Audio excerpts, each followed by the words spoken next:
Assalamualaikum warahmatullahi wabarakatuh. Salam, Om Swastiastu, Namo Buddhaya, salam kebajikan, Rahayu Tabipun. Saya Meiliana Astriantika, dosen program studi perjalanan wisata Politeknik Negeri Lampung. Pada saat ini saya membuat video untuk PDD UKT-PT pengajaran pada mata kuliah Kepemanduan dan Kepemimpinan Perjalanan Wisata.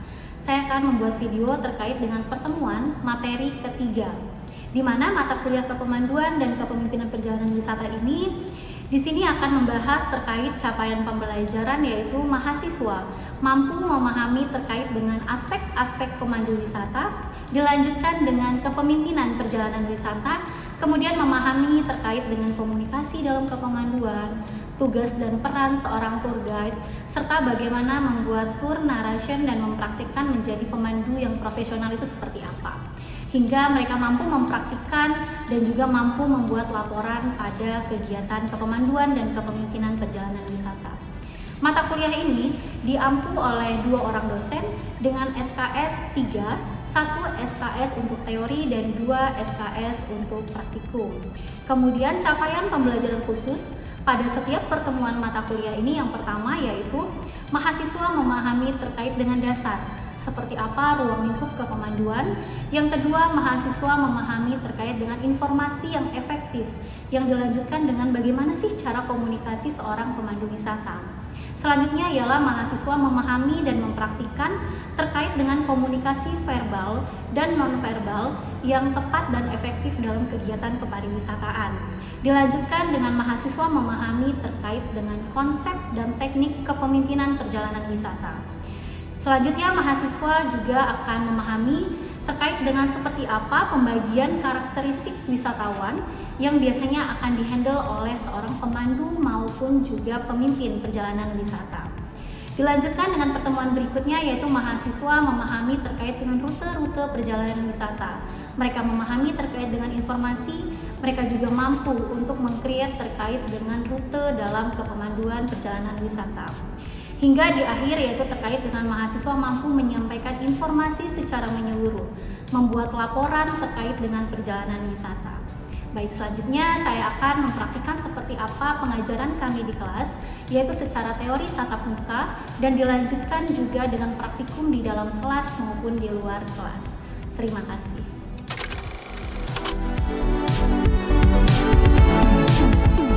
Oke, Assalamualaikum warahmatullahi wabarakatuh.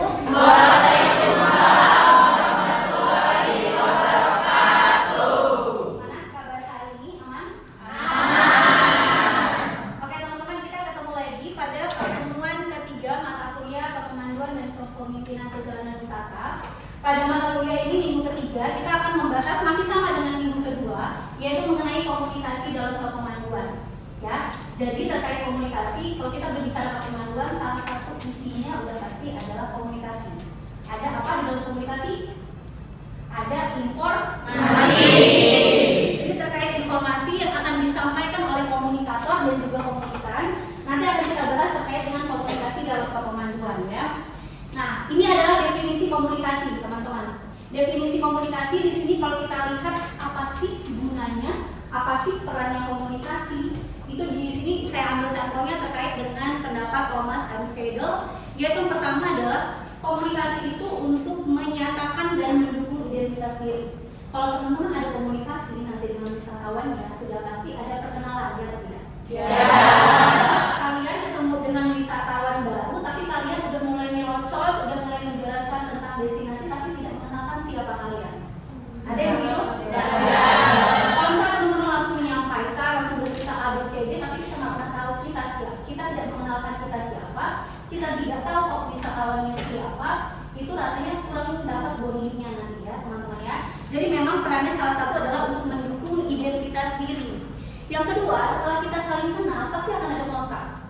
Kayak misalnya teman-teman sudah menyampaikan, oh saya namanya Ardi, misalnya saya dari mana, kemudian di sini saya sebagai tour guide teman-teman. Nanti kalau mereka butuh apa-apa, mereka akan menghubungi kita, mereka akan mencari kita, mereka akan lebih luas untuk menyampaikan kebutuhannya terhadap tour guide-nya. Gitu.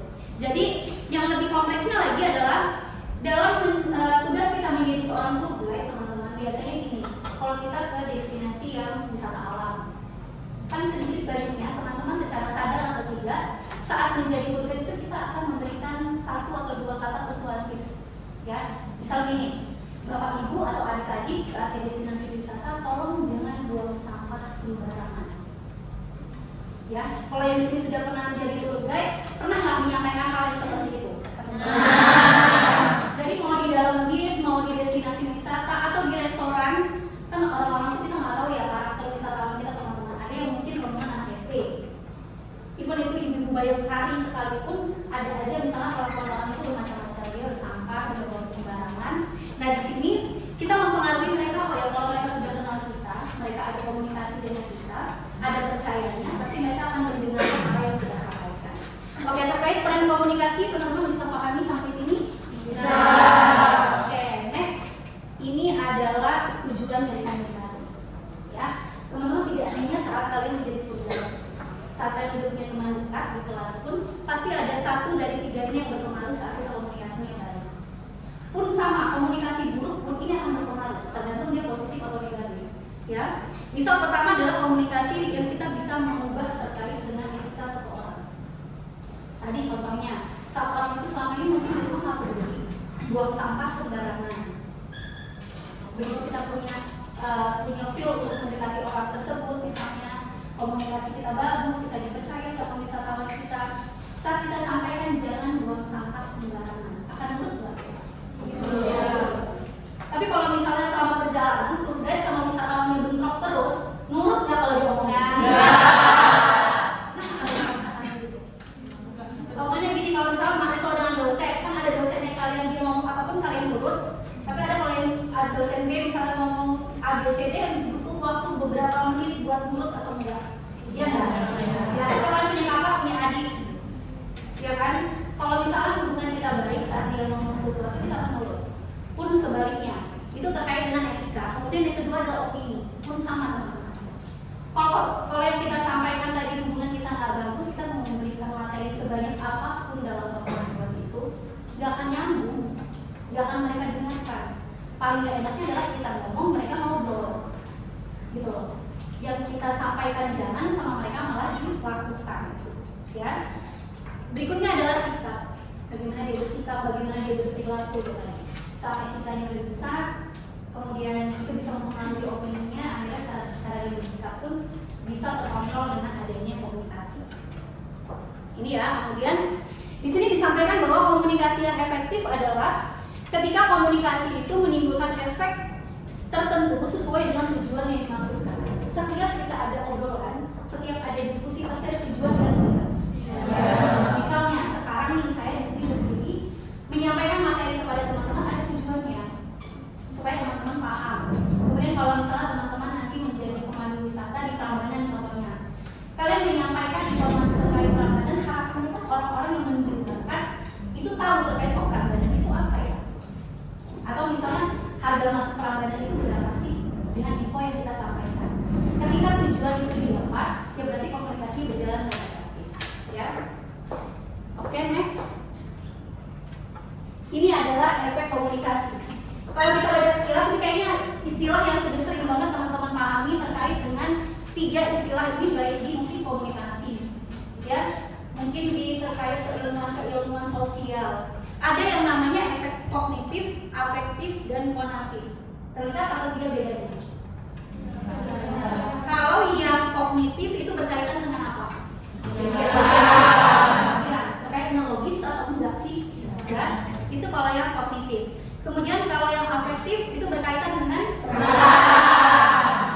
Selanjutnya adalah efek konatif, itu berkaitan dengan tindakan. Contoh gini, misalnya terkait buang sampah. Kemudian kita sampaikan jangan buang sampah sembarangan. Kita berikan penjelasan. Ketika orang itu menerima penjelasan kita secara logis, masuk nih di nalar dia. Oh iya, benar juga ya. Misal dalam buang sampah, nanti buang sampah menyebabkan banjir karena dengan tumpukan sampah akhirnya menyumbat saluran dan lain sebagainya. Masukkan di logikanya, itu masuk, kita bisa menyentuh di efek kognitif. Tapi ketika teman-teman menjelaskan lebih lanjut Bapak Ibu, kalau misalnya buang sampah akhirnya banjir, orang-orang yang ada di bantaran sungai itu terkena dampaknya. Mereka kehilangan rumah, mereka kehilangan harta, kehilangan keluarga, Dan seperti itu dijelaskan akhirnya menyentuh ke bagian perasaan. Ya teman-teman ya, itu adalah masuk di efeknya afektif. Kemudian ketika mereka sudah memahami itu semua, akhirnya oh iya, kita jangan buang sampah sembarangan. Berubah tuh polanya, itu pun tindakan ya.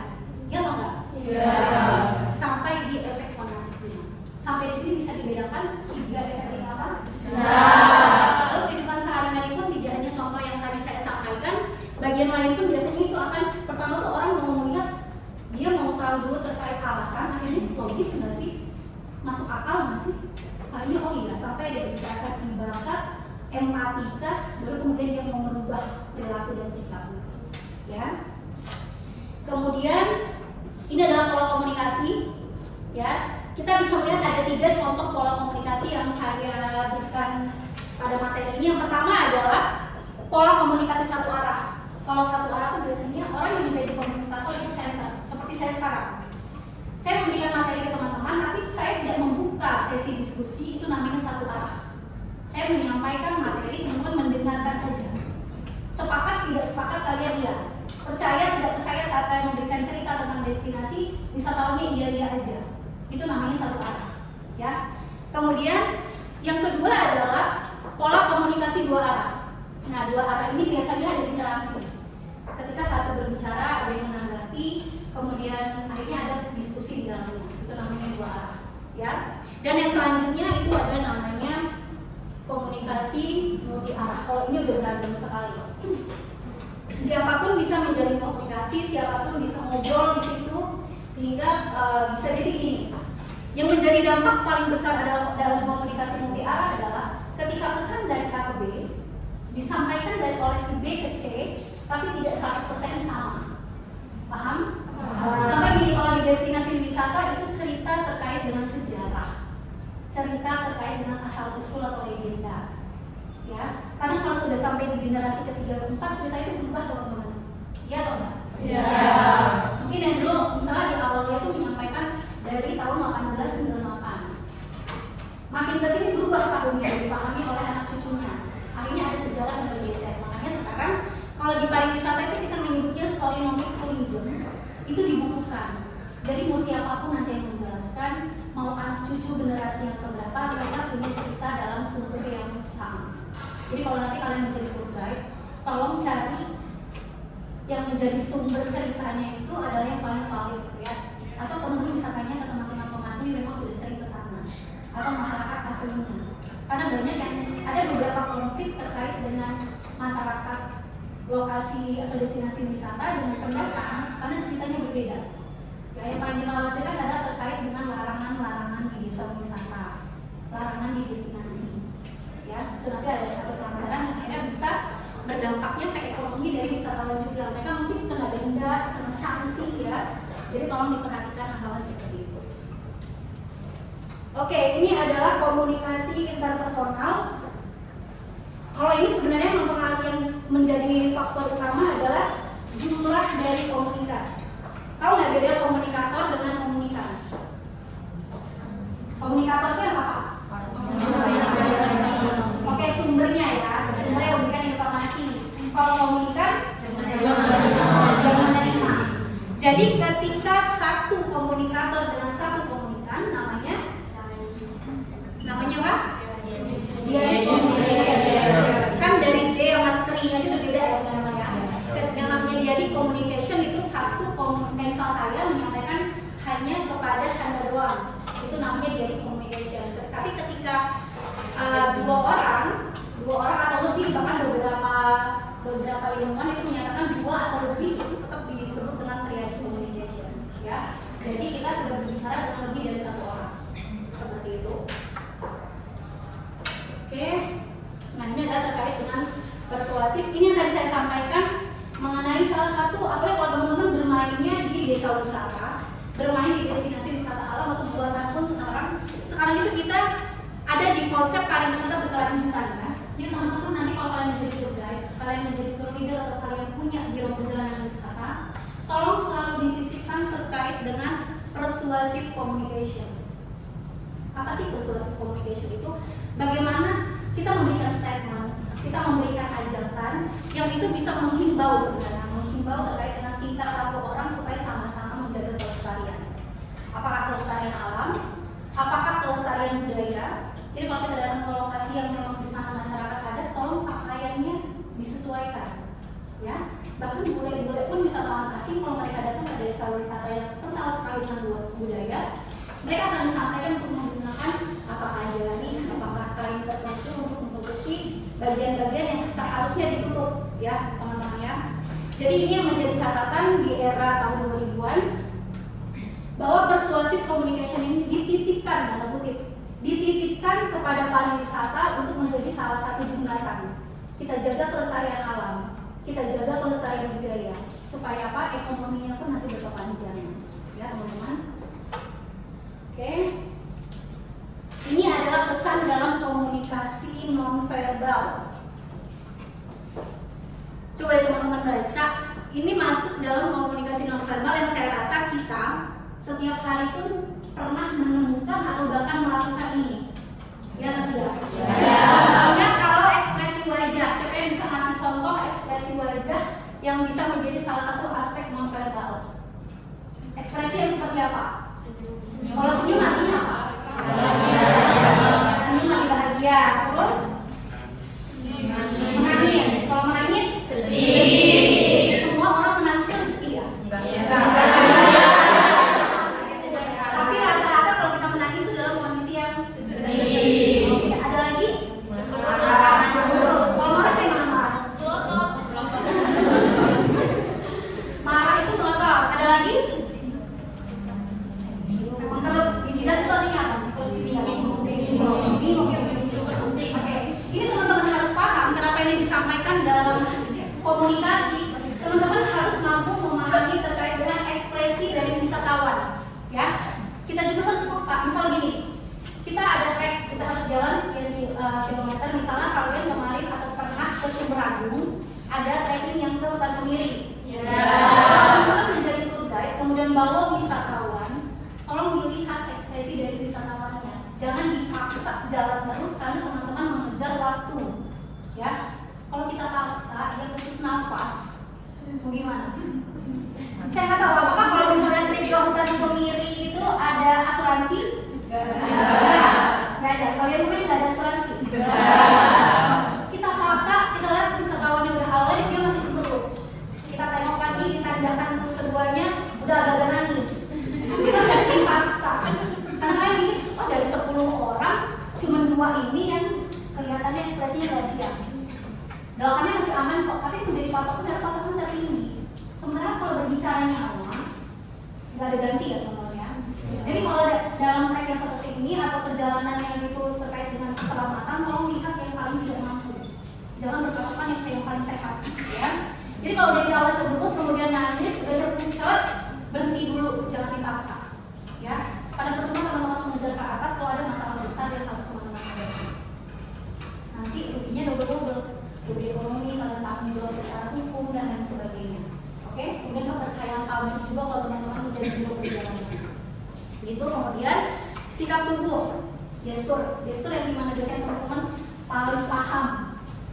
Gestur orang yang seperti apa? Kepanasan gimana? Ya, pas. Oke, apa lagi?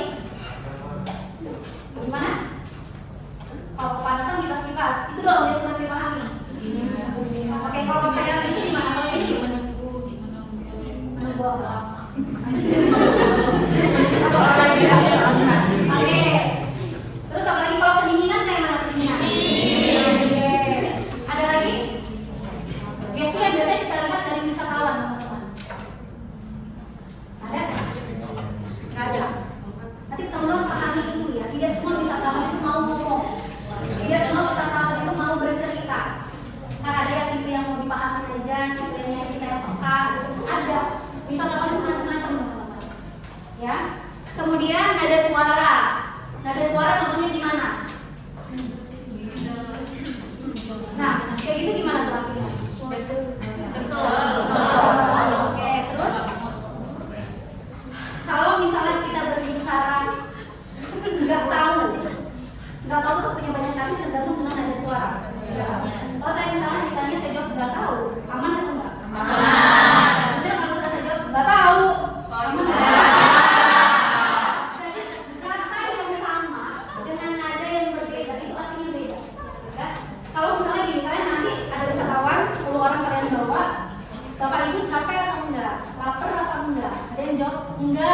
bener-bener enggak. Tapi kalau dia enggak gitu, ini ngomong di belakang udah jalan 1,5 jam masih ditanya laporan enggak. Kamu udah lewat dari jam 12. Ya ada orang tuh yang menjawab memang tulus ya, enggak dia lagi kabar. Tapi akhirnya dia ngegas karena ini udah waktunya makan, teman-teman kasih makan masih nanya. Ya, tolong itu dipahami. Kemudian cara berpakaian. Cara berpakaian dimana kalau yang gedung seperti ini, misal nih, ini ruangan AC ya. Kalian pakai dasi ke cowok-cowok. Ada beberapa cowok yang dasinya udah diturun-turunin, kancing atasnya dibuka. Saya melihatnya gimana? Artinya nggak nyaman, mungkin panas ya, mungkin memang memberontak jiwanya ya. Jadi kalau pun misalnya sama, misalnya nanti saat mereka trekking ada yang begitu di pos tertentu dia buka sepatunya, dia buka kaos kakinya, artinya dia minta istirahat, ya, nggak sanggup buat lanjut lagi. Kode itu macam-macam dan mau nggak mau kita coba pelan-pelan peka. Ya. Makanya kalau yang pasangannya adalah tour guide kayaknya pekanya tinggi ya. Oke, gerakan ini paling enak sebenarnya gerakan. Ya, kalau kita tanya mereka semua melambaikan tangan artinya apa? Bapak Ibu mau apa enggak? Gini.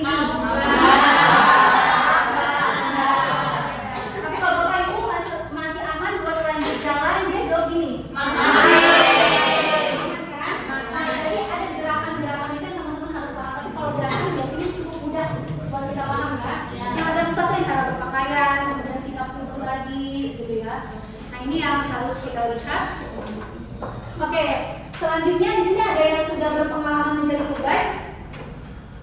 Oke, Mbak Febi pernah berpengalaman menjadi tour guide? Pernah Miss. Kemana? Bawa kamu kemana? Ke Pantai Rio. Ke Pantai Rio Blanco ya? Iya. Oke, kemana lagi? Mau keluar kota pernah? Pernah Miss. Ke? Bandung, Bandung. Jogja. Oke, bisa dicontohkan nggak ke teman-temannya kalau saat menjadi tour guide, openingnya seperti apa? Memperkenalkan diri atau menyapa wisatawannya di awal itu seperti apa? Boleh berdiri? Oke, Miss. Mau Mbak Febri lihat saya atau lihat teman-teman? Lihat teman-teman. Sini ya. Oke. Openingnya dulu kalau menjadi tour guide gimana? Assalamualaikum warahmatullahi wabarakatuh. Waalaikumsalam warahmatullahi wabarakatuh. Salam Om Swastiastu, nama budaya salam kebajikan untuk kita semua. Tabipun. Ya pun. Gimana Bapak Ibu sudah sarapan semua? Sudah. Sehat? Sehat. Karena kita kan mau healing ya. Sekarang kita mau healing. Jadi pulang-pulang jangan sampai pusing. Oke. Di sini ada pepatah tak kenal maka tak Saya maka tak cinta. Kata cinta maka tak kita bisa cepat sampai. Maka dari itu perkenalkan saya Feby Florencia yang akan memandu Bapak Ibu pada tur kali ini. Nah di sini saya tidak sendiri, saya bersama Bapak Bambang selaku driver dan Bapak Anton selaku co-driver yang sudah sangat berpengalaman di bidang pariwisata. Jadi Bapak Ibu tidak perlu khawatir saat di dalam perjalanan karena sudah memiliki pengalaman yang sudah luar biasa.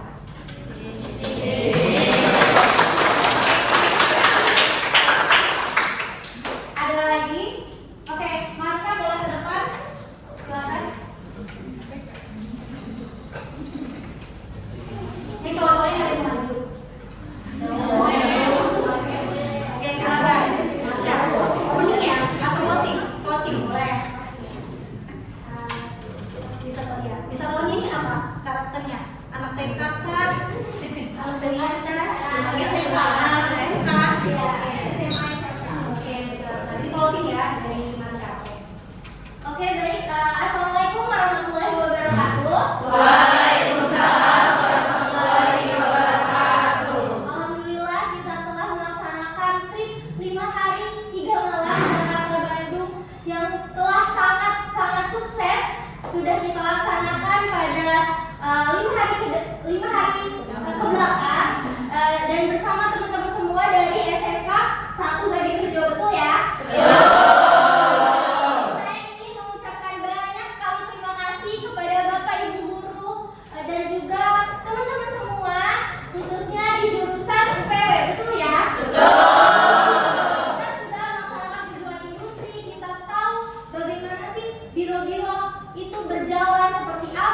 nasionalnya. Banyak sekali kita sudah mendapatkan ilmu, terus juga kita sudah mengunjungi beberapa destinasi yang pastinya udah banyak kenangan ya di Jakarta Bandung. Iya. Yang dapat akang-akang dari Bandung gitu.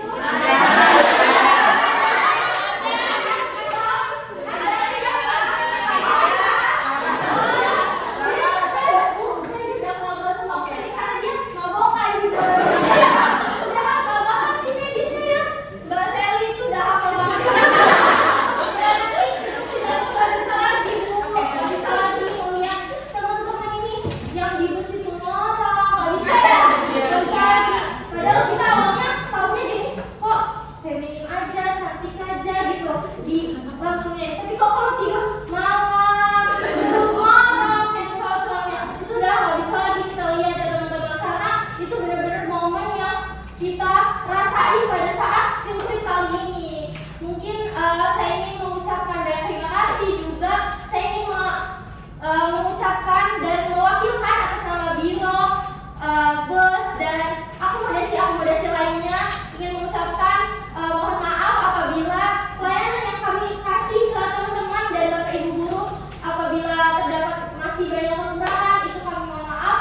Namun kami memiliki Google Form yang teman-teman dan Bapak Ibu guru bisa isi untuk kritik dan saran pada biro kami seperti itu.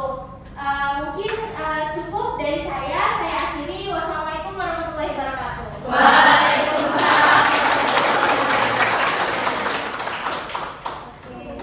Menarik nggak? Menarik. Teman-teman, memang kalau kita berbicara baik di opening maupun closing, sesuaikan karakter wisatawan yang teman-teman bawa. Ya, kalau kita ngomong dengan anak TK, teman-teman ngomong dengan misalnya mahasiswa, cara ngomongnya berbeda atau enggak? Beda. Pun pemilihan kata, tadi misalnya Marsha menyampaikan bahwa dikasihin atau kasih itu biasanya kita gunakan anak SMK. Tapi kalau yang kalian bawa misalnya rombongan guru, kita ubah tuh pola katanya, diberikan ya, kemudian yang tadi dilayani